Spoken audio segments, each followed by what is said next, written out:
Hello students, welcome back to study with Deep YouTube channel. And आज के इस video में हम लोग एनसीईआरटी क्लास 8 क्यूरियोसिटी बुक के 5th चैप्टर एक्सप्लोरिंग फोर्सेस के सारे क्वेश्चन आंसर्स को करने वाले हैं। बच्चों, आप लोग इस वीडियो को पूरा देखिएगा और अगर आप हमारे चैनल पर नए हैं तो चैनल को सब्सक्राइब करके बेल आइकन को प्रेस करके ऑल पे प्रेस कर लीजिए। नीचे डिस्क्रिप्शन पर आप लोग को और भी सब्जेक्ट के प्लेलिस्ट का लिंक दिया गया है, तो अगर आप किसी दूसरे सब्जेक्ट का कोई भी वीडियो देखना चाहते हैं तो आप लोग प्लेलिस्ट पर जाकर के देख सकते हैं। आज के इस वीडियो में हम लोग इस चैप्टर के सारे क्वेश्चन आंसर्स को करने वाले हैं, तो चलिए वीडियो को शुरू करते हैं। सबसे पहले यहाँ पर देखिए क्या बोला गया है, match items in column A with items in column B. आपको कॉलम ए वाले आइटम्स को कॉलम बी वाले आइटम से मिलाना है। सबसे पहले आप लोग ये समझ लीजिए कि आपको कॉलम ए में क्या दिया गया है और कॉलम बी में क्या दिया गया है। कॉलम ए में ना आप लोग को टाइप ऑफ फोर्स दिया गया है कि फोर्स किस प्रकार का है, एंड उसका एग्जाम्पल आपको कॉलम बी में दिया गया है। आपको क्या करना है, टाइप ऑफ फोर्स से एग्जाम्पल को मैच करना है। जैसे कि सबसे पहला मस्कुलर फोर्स, तो ये किससे मैच होगा, ये सेकेंड कॉलम के बी वाले से मैच होगा। A child lifting a school bag, muscular force का क्या एग्जांपल हो जाएगा कि एक बच्चा जो है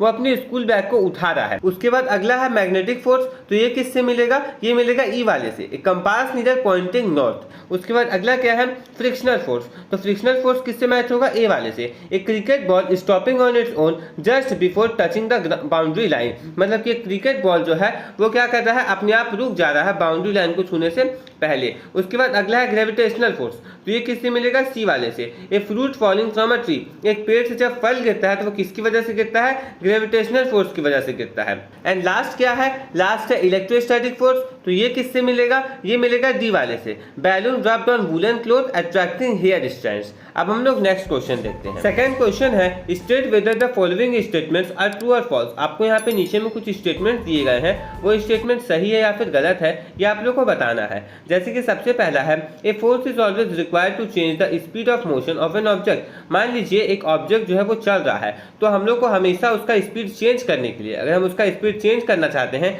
तो हमको क्या करना पड़ेगा, एक फोर्स लगाना पड़ेगा। उसको एक फोर्स चाहिए होगा तभी वो अपनी स्पीड को चेंज कर पाएगा। तो ये स्टेटमेंट ट्रू है या फिर फॉल्स, तो ये स्टेटमेंट ट्रू है। अगला, due to friction speed of ball rolling on a flat ground increases. मतलब कि फ्रिक्शन की वजह से मान लीजिए एक बॉल है वो जो है रोल कर रहा है फ्लैट सरफेस पे, तो अगर वहां पे फ्रिक्शन रहेगा तो उसका स्पीड ज्यादा हो जाएगा, बढ़ जाएगा। तो इसका आंसर क्या होगा, फॉल्स। नहीं, उसका स्पीड बढ़ेगा नहीं, उल्टा उसका स्पीड जो है वो कम हो जाएगा।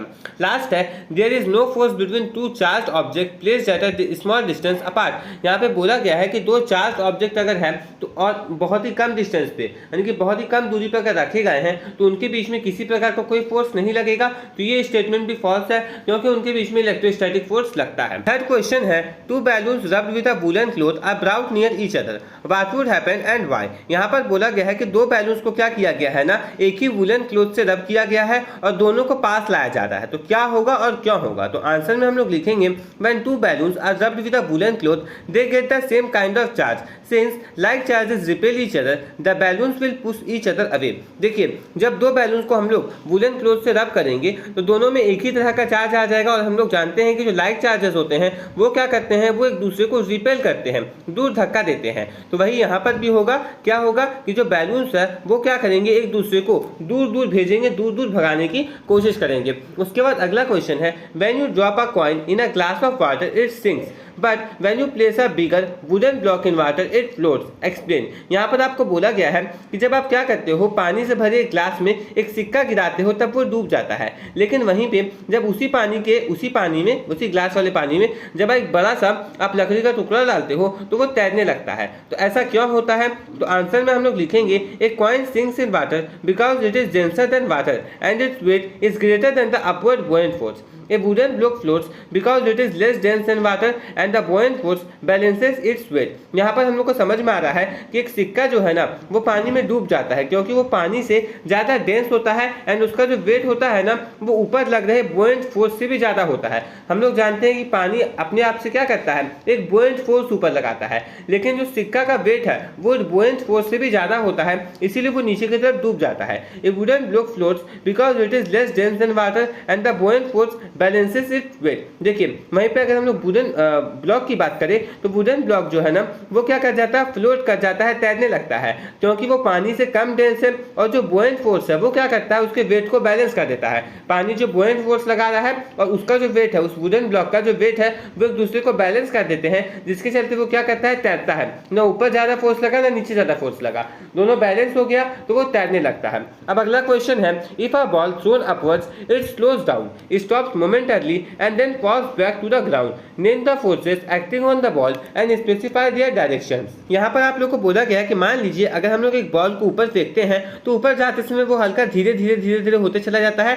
एंड फिर एक समय के बाद वो रुकता है, पल भर के लिए रुकता है, पल भर के लिए नहीं, उससे भी कम देर के लिए रुकता है एंड फिर वो नीचे आने लगता है। तो इस पूरे प्रक्रिया में उस पर कौन कौन से फोर्स लग रहे होते हैं एंड उसका डायरेक्शन क्या होता है वो आपको बताना है। तो आइए देखते हैं, सबसे पहले क्या दिया गया, ड्यूरिंग इट्स अपवर्ड मोशन, यानी कि जब वो बॉल ऊपर जा रहा होता है तब उस पर कौन सा फोर्स लग रहा होता है। तो आंसर में हम लोग लिखेंगे ग्रेविटी एक्ट्स डाउनवर्ड, ग्रेविटी जो है वो नीचे की तरफ लग रहा होता है। Air resistance also acts downward, और एयर रेजिस्टेंस भी जो है वो नीचे की तरफ ही लग रहा होता है। उसके बाद अगला क्या है, ड्यूरिंग इट्स डाउनवर्ड मोशन, मतलब ऊपर चला गया, ऊपर से वो नीचे आ रहा है, उस समय उस पर कौन कौन सा फोर्स लग रहा होता है, ग्रेविटी एक्ट्स डाउनवर्ड, फिर से ग्रेविटी उस पर नीचे ही लग रहा होता है। और एयर रेजिस्टेंस अब उसके अपोजिट लगेगा, उसके मोशन के अपोजिट, तो वो नीचे आ रहा है तो एयर रेजिस्टेंस किधर लगेगा, ऊपर की तरफ लगेगा। उसके बाद थर्ड है at its top most point, मतलब कि जो अपने वो सबसे टॉप पॉइंट पे होगा, जब वो सबसे टॉप पॉइंट पे होगा तब उस पे कौन कौन से फोर्सेस लगेंगे। तो देखिए उस पॉइंट पे क्या होता है, speed becomes zero for a moment, उस एक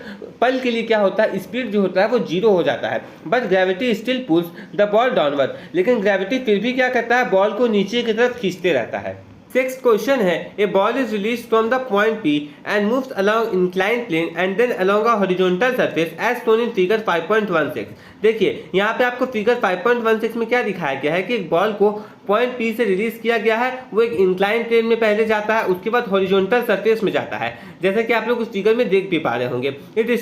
it comes to stop at a point A on horizontal surface, मान लीजिए हॉरिजॉन्टल सरफेस पे कोई एक पॉइंट A होगा, वहां पर जाकर के वो बॉल रुक जाता है।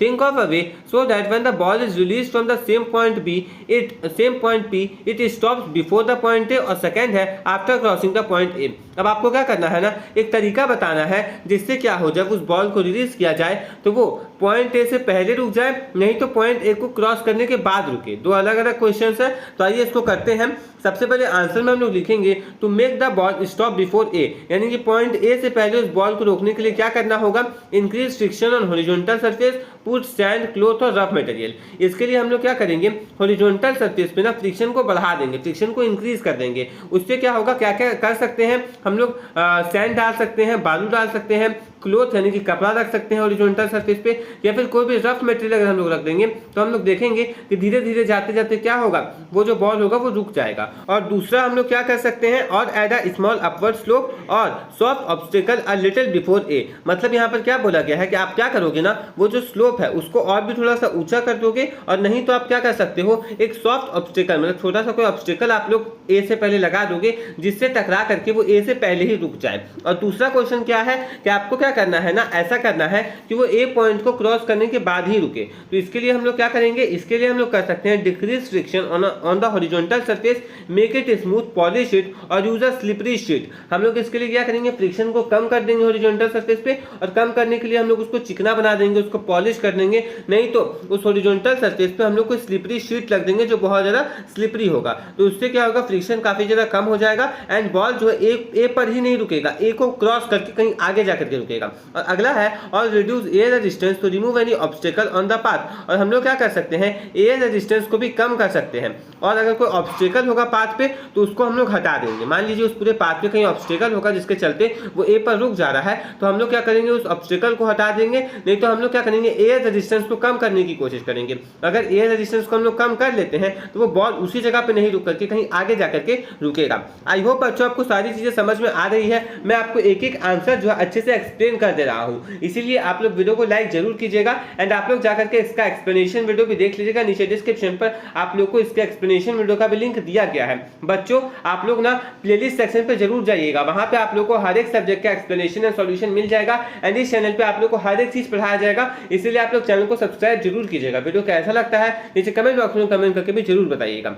नेक्स्ट क्वेश्चन है, why do we sometimes slip on smooth surfaces like ice और पॉलिश्ड फ्लोर्स, एक्सप्लेन। यहाँ पर बोला गया है है कि कभी कभी हम लोग चिकने सरफेस पे स्लिप क्यों कर जाते हैं, फिसल क्यों जाते हैं। जैसे कि आइस का जब सरफेस होता है, बर्फ कहीं गिरा हुआ होता है वहां पर, या फिर कोई फ्लोर बहुत ज़्यादा पॉलिश किया हुआ है तो वहां पर हम लोग फिसल क्यों जाते हैं। तो आंसर में हम लोग लिखेंगे we slip on smooth surface like ice और polished floors because friction is very low there. Friction is the force that gives grip to our feet. When friction is less, our feet cannot hold the surface properly, so we lose balance and slip. देखिए हम लोग के साथ क्या होता है ना, smooth बहुत ही ज़्यादा चिकने सरफेस में हम लोग फिसल जाते हैं। जैसे कि मान लीजिए आइस का कोई फ्लोर है, कोई पॉलिश फ्लोर है, तो हम लोग वहाँ पर फिसल जाते हैं क्योंकि वहाँ पे क्या होता है ना कि फ्रिक्शन काफ़ी ज़्यादा कम होता है। फ्रिक्शन एक ऐसा फोर्स है जो कि हमारे फीट को, हमारे पैर को क्या कर सकता है, जकड़ के रखता है, ग्रिप बना के रखता है, पकड़ के रखता है।